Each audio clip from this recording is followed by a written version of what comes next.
A bailout for crisis hit Jordan after mass protests sparked fears of a violent uprising. Saudi Arabia, UAE and Kuwait pledged $2.5 billion.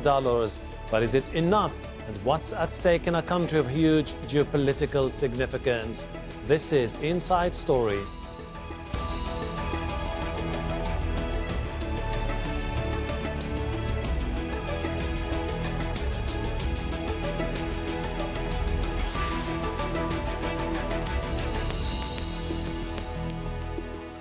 Hello and welcome to the program. I am Hashem Ahelbarra. Jordan's always been seen as an oasis of peace and stability in a volatile region, but it's a country of limited resources and increasingly in debt. Conflicts in neighbouring Iraq and Syria have dampened trade, and it's had to absorb hundreds of thousands of refugees. Budget cuts and tax hike plans have led to mass protests toppling the Prime Minister. Gulf countries worried about another Arab Spring uprising have stepped in to help. And the European Union, whose foreign policy chief was in Amman on Sunday, has thrown in $23 million in aid. We'll come to our guests in a bit, but first this report from Mohammed Val. The announcement was made after a meeting in Mecca.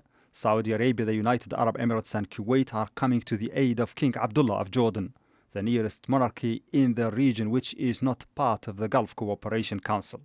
The pledge of $2.5 billion. It follows weeks of protests in Jordan against the rising cost of living and a proposed income tax rise, which has since been shelved. Jordan has always been a crucial country, particularly to the West and Arab allies of the West, mostly because of the proximity and the role it plays in the Palestinian problem and its peaceful relations, I guess, with Israel. So with all that in mind and the current crisis in the Gulf, people would like Jordan to somehow take sides in a much more pronounced manner than it has thus far. GCC aid to Jordan to the tune of billions of dollars used to be the norm. The GCC pledged $2.5 billion to both Jordan and Morocco and offered them full membership in the organization 7 years ago. Gulf monarchies more or less saw the Hashemite kingdom as one of their own and its stability as being necessary to theirs. But political divisions during the last few years affected relations between Jordan and some of the GCC countries led by Saudi Arabia. Among the issues of contention, Jordan's failure to participate in the Saudi-led war in Yemen, disagreement over the classification of the Muslim Brotherhood movement as a terrorist organization, the final status of Jerusalem, and Jordan's less than full severing of ties with Qatar. Jordan's in an awkward position while trying to maintain its sovereignty. Because of the disagreements, Jordan's Gulf neighbors stopped their money supply. A $3.6 billion GCC assistance program to Jordan expired last year, a serious blow for the economy which relies heavily on regional and international aid. Weeks of popular unrest across the kingdom seem to have been a wake-up call in Gulf capitals. It's not clear if the aid comes with strings, but the Gulf donors appear to realize that if they let Jordan slide into chaos, there is no telling what impact it will have on their own stability. Mohammed Val, Al Jazeera. Let's take a look at Jordan's economic challenges. Its national debt is almost $40 billion. That's 95% of its gross domestic product, and it has to fund repayments on a $723 million IMF loan secured 2 years ago. The influx of refugees has strained its economy. More than 660,000 registered Syrians, though the real figure is estimated to be much higher. Then there are Iraqis and more than 2 million Palestinians, this in a country of just under 10 million. The unemployment rate is 18%, the highest in 25 years, and incomes have not kept pace with living costs, which are among the most expensive in the Middle East. And unlike its neighbors, Jordan has limited natural resources, so depends heavily on foreign aid.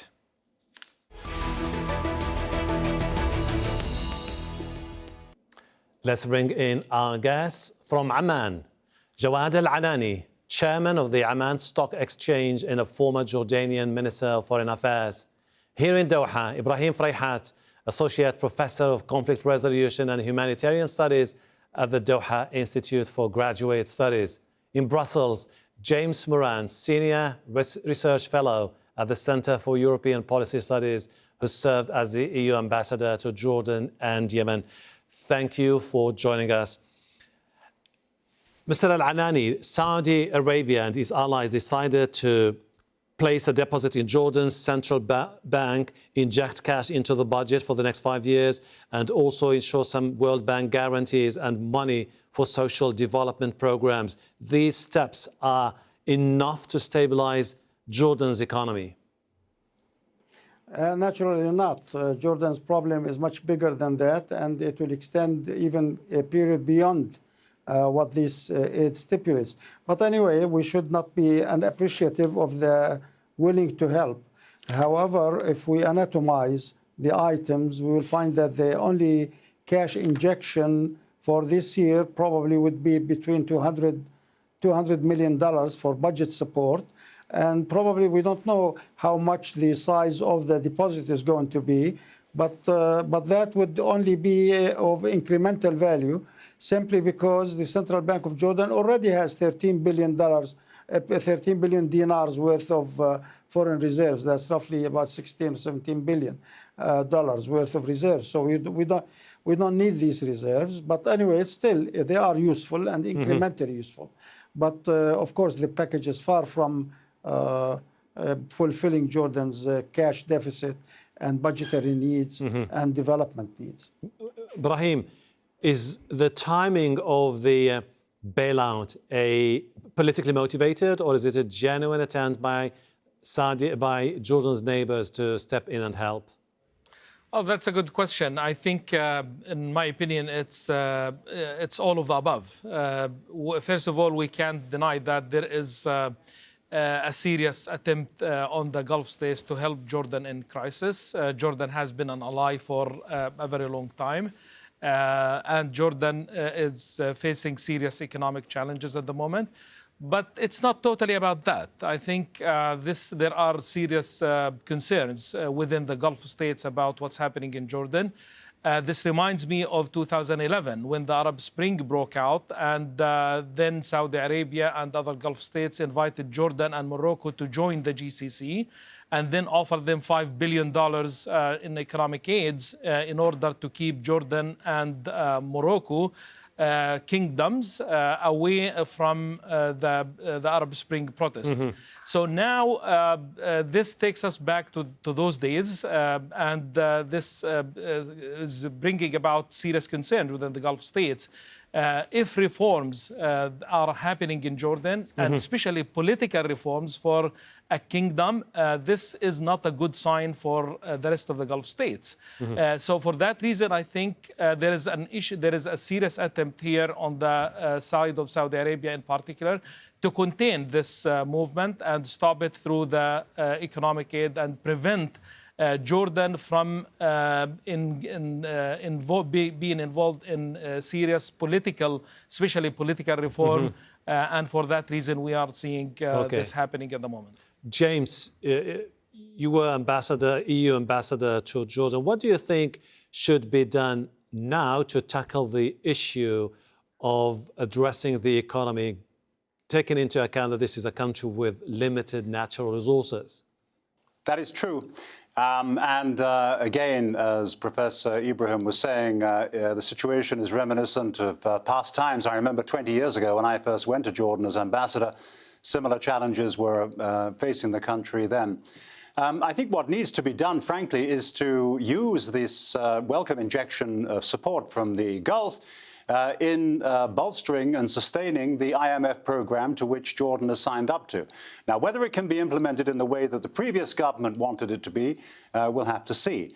What is very important is that in doing that program, which is all about economic reform for the country, it's very important that all sections of Jordanian society play their part. And I think one of the reasons why we've seen these protests, which have come mainly from the middle class and indeed working class people in Jordan, is that that has not always been the case. In fact, very seldom has it been the case. Wealthier people in Jordan need to do their part as well as everybody else in seeing this program through. And I think in that direction, if Jordan moves in that direction, it will will begin to make progress on some of the enormous challenges that it faces right now. Jawad, the discontent that we've seen over the last few weeks in Jordan basically was the result of the attempt to introduce taxes, which was part of the whole package that was presented by the IMF to help Jordan address its economic problems. Do you think that that package could work with a country that will continue to struggle for a long period to come in the future with economy, because it doesn't have, it cannot guarantee consistent revenues? Well, Jordan has been trying and exerting efforts in order to be more self-dependent. However, we should not be oblivious to the fact that Jordan, over the last 6 years, has been exposed to extreme pressures and extreme losses as a result of influx of refugees, as well as the added expenditures on the government as a result of catering for those refugees, and also for catering for other refugees that come from abroad. So in a way, Jordan has been shouldering much bigger international responsibility than its share. However, I fully agree with the fact that Jordanians need to do more. That is true. But the way the IMF package has been drafted against my own better judgment is that it was not taking Jordan to the place where the IMF wanted it to be. That is reducing the debt GDP ratio from 96% to about 75% in the year 2021. The proposed income tax law would have probably led to a decrease in government revenues and not an increase in it, because everybody has been paying more taxes, less exposed to less subsidies, much more fees that have been injected by the previous government into the water prices, energy prices, electricity prices, and so everybody is feeling the pinch. And many Jordanian families have been exposed to stringent budgetary conditions within their own. So the question that Jordanian people were asking, how much am I going to strain my own budget in order to save the fiscal budget? We know that we need restructuring, but that restructuring takes some time. This is not the right time to do it at this particular stage. It is much easier said than done, but we need time. And the time, that we wanted to buy that time in order to make sure that we do the right recipe. Ibrahim, in that statement, Saudi Arabia and its allies said basically that they were coming as brothers to help a neighboring brother. Do you think that there might also be a list of conditions attached to the bailout? Well, this is what we're actually watching carefully to see if there have been any strings attached to this economic aid. Though it's very hard to imagine that this is all about brotherly help. We know that we don't know if there are strings attached yet, but we know that there are at least 4 issues between Jordan and the Gulf states, and Saudi Arabia and the UAE in particular.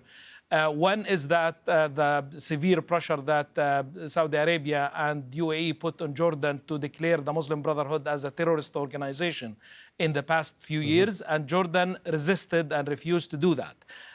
Second, Jordan is not participating in the Yemen war, which was an expectation also from Saudi Arabia and the UAE.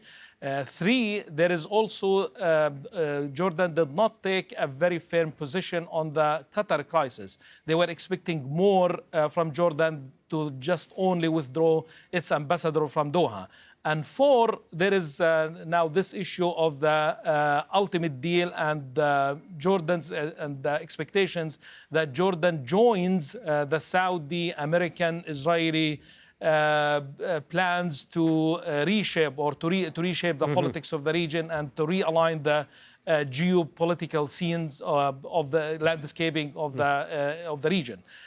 Jordan has taken a very firm position on refusing to compromise in Jerusalem and said a firm no to the pressure that came from Riyadh, especially When Jordan was asked not to join the Organization of Islamic Cooperation Conference in Istanbul, King Abdullah insisted, and he went and he participated, and they were not happy about this. So among all these issues, it's hard to imagine that there would be a total ignorance of all of them and just extend a brotherly economic aid to Jordan for no return.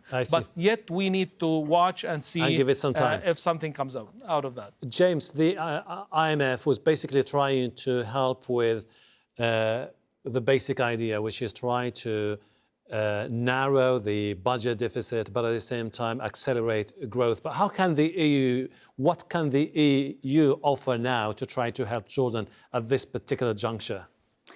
Well, the EU has been a major supporter. I think second or third in significance in the last 2 or 3 years. €1 billion has gone in. Much of it, of course, to help with looking after the Syrian refugee problem that Jordan has. And I do agree with Mr. Anawi. It is a really difficult problem for Jordan, as ever. Huge external pressures coming in there. And now you see the announcement of some more aid there that Mrs. Mogherini took with her yesterday. But more important than aid, it seems to me, is for Jordan to make better use of its trading arrangements, trading agreements that it has. For example, with the EU, which is its #1 partner, there is an FTA, which opens up all sorts of possibilities for Jordanian business. And frankly speaking, the use of these preferences on the part of Jordan business people has not been the best. In fact, something like 40% the last time I looked of those preferences were not being taken up. There are various reasons for that, many of them very technical. We haven't got time to get into that now. But a greater effort needs to be made, I think, for Jordan to do that. And Jordan does have quite a bit of potential going forward. It's a very highly educated population. I'm well aware of that myself. And in fact, the quality of education in Jordan is good compared to other parts of the region. There is a wealthy and very successful diaspora, many Jordanians of Palestinian origin, and others, of course, who are there to support the country from outside. And you have a successful service sector so far as banking, tourism, and so forth is concerned. There's quite a lot that Jordan could build on. And you have quite a lot of very impressive young entrepreneurs. But Jordan business needs, I think, more encouragement, more spirit of self-starting to do better, particularly when it comes to production and production for export. And I'm sure Jordan could make strides in that regard. Jawad, you must have heard from many regional leaders that they cannot continue to give money to Jordan forever unless Jordan addresses its own problems, particularly when it comes to corruption, which is pervasive in the country, bureaucracy, and inefficient governance. I agree with you. There is no doubt that this is the thing, and His Majesty, the King, has been talking about these issues in particular. But what happened over the last 6 years, we have been focused on fiscal discipline, and we forgot all about the requirements for development. That's why the government had no leeway. They did not have any extra funds to devote to economic development. And I believe that right now we should shift the paradigm, that we need a paradigm shift.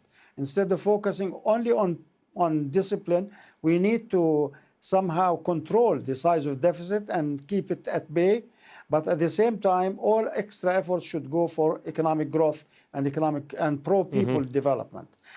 This is what is needed right now. And that's why I say it is not an adjustment process that is required. What is required is a restructuring process. But may I say something on the political dimension? Or, go ahead. If I take 1 minute, please. I fully endorse what the ambassador had said about Jordan, so we are in full agreement. But when it comes to the political dimension, as Professor Ibrahim was saying, I don't think that the amounts of money that have been dedicated, because in the final analysis, Jordan would only be getting cash injection of $1 billion. That is what I assume. They will give Jordan $200 million every year for the next 5 years. But when you say I want to put a deposit at the central bank, it will be retrieved again. It will be demanded and taken away, withdrawn. At the same time, when you say I want to give the World Bank guarantees to give Jordan loans, but that's what we have been complaining of. And so therefore, the real cash injection from this whole process is $1 billion. That is hardly even, thinking, even if there is a price for everything, that this would be any near a price that Jordan would accept to compromise on any of its positions. Ibrahim, Jordan looks to the future. We have neighbors, Iraq and Syria, and we need to maintain good relations with them. Ibrahim, under this, you've heard what Jawad has been saying, basically $1 billion is not enough. It's not going to make any difference. Do you think that this could push Jordan to look into alternatives, try to reach out to countries like Qatar, for example, despite the fact that, Qatar is having problems with Saudi Arabia and the UAE, Bahrain and Egypt? Well, I agree with Mr. Al-Anani that deposit, there is part of this economic aid is about deposit and deposit in central bank. It's usually known that this is leverage that the countries, the donor countries use when they make these deposits that can be withdrawn at any time. So there is a margin or creates a margin for bargaining and pressuring and using leverage against, those countries. And also the deficits, the Jordan's debt is about $35 billion. So $1 billion is not going to make any big difference. I don't think it's that the Jordanian leadership has shown this kind of political games. So either you pay me or I go with the other party. I don't think that's an issue. I think that's the issue here. I think the Jordanian leadership has shown a very firm position on these strategic issues, on the issue of Jerusalem, not endorsing the ultimate deal. I don't think, no matter what pressure in my own readings, because that Jordan will change its position, because this is a national security for Jordan. Same thing also with the Muslim Brotherhood and other similar issues. So I don't think that Jordan will, as a result, resort to going to Qatar or to other countries. But I think Jordan needs to look at its own, needs to go in Jordan, instead of going to Qatar or any other countries, needs to go to its own people, to its own governance system, and reform politically and economically, and invest in the human resources. And that's the way forward for Jordan. James, the mass protest movements in Jordan, for many people, were reminiscent of the fervor that we've seen in the Arab world in 2011. Do you think that the potential for protracted anger in Jordan could continue unless there is a radical reform of the economic system in the country? No, I don't think they should be compared for a moment. 2011 was an earthquake. What you're seeing in Jordan at the moment, as far as I can see, is perhaps a tremor, but it's nothing like it was a few years ago. And I'm pretty sure that this can be fixed. The point about the injection from the Gulf, and I don't disagree with what the other two speakers have said about the real value of this, but it has another point to it, which is that it will help to increase confidence in Jordan's international financial obligations and commitments. And you've seen a bit of that already in the last 12 hours with the performance of Eurobonds, Jordan and so forth on the markets. And that is very helpful for the country going forward. And I think also that, as Professor Ibrahim was saying, I don't think we should expect major changes in the key policy points that he made, in particular when it comes to the status of Jerusalem. I think an independent foreign policy on Jerusalem by King Abdullah and the Jordanian government will continue. I certainly hope that it does. In fact, with the European Union, we are at one. We absolutely agree that this should be left to the final status, and no anticipation of that should be had now. As to the famous peace plan, which we're supposed to see sometime soon, let's see what actually comes forward. But I think all the signs are that it's something that's going to be very difficult to sign up to. And there, too, I think Jordan should retain an independent position. But it would be interesting. Overall, I don't think today is to be compared for a moment with 2011. I think stability remains in Jordan. It's under threat for the time being, but I think it's fixable. And let's hope that the new Prime Minister and his government will be sensitive enough to make adjustments to that IMF program to show that they have listened to the people in the street. It would be really interesting to see whether the Prime Minister, Omar al-Razzaz, will be able to weather the storm. James, Moran, Ibrahim, Fraihat and Jawad Al-Anani, thank you very much indeed for your contribution to the program.